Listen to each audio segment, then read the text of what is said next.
Hi guys! Get ready with me to run some errands. Super dami nagtatanong sa inyo about sa skin prep ko, and itong unang nilalagay ko is my sunscreen. It's the La Roche-Posay sunscreen. Next is itong Embryolisse Late Cream. Lagi ko siyang ginagamit as a moisturizer before makeup. And then, Innisfree Green Tea Mist. Alam nyo guys, I'm more of a skincare girl, kaya marami pa akong papalitan na products dyan and idadagdag. So next time, I'm gonna make a video. Today, wala naman ako masyadong gagawin. Baka mag-dinner lang kami ng mga friends ko and mag-shopping, mag-mall, ganun. And yung makeup nga na gagawin ko is yung kagaya dun sa previous video ko. At dahil sobrang dami nagtatanong sa inyo, bibigyan ko kayo ng tutorial. And I'm gonna list all the products na lang sa comment section. And concealer na tayo. I'm just gonna do my normal, usual base routine. Since medyo dark na yung complexion ko, pinapag-mix ko tong dalawang Fit Me Concealer in the shade Sand and Light para mas lighter siya sa T-zone. Alam niyo ba guys, lahat ng makeup na ginagawa ko, halos same-same lang siya. Nagkakaiba lang siya sa lips or sa lens na nilalagay ko. And kung ano yung color ng blush na gagamitin ko. And sa video na yan, ginamit ko tong Easy & Co Cream Cheek Blush in the shade Karma.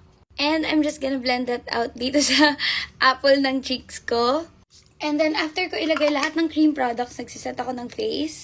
Tapos, isiset ko lang yung under eyes ko and mostly T-zone gamit tong Charlotte Tilbury powder. And then, bronzer na tayo. Alam nyo, ngayong araw, sinisipag talaga ako mag-makeup. Ano ba yan?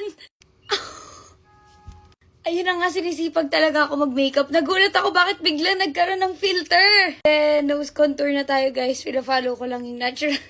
Wait, hindi ako makahuwal, pero pina-follow ko na yung natural contour ng ilong ko. And then, bake na tayo guys ng ilong, and yeah.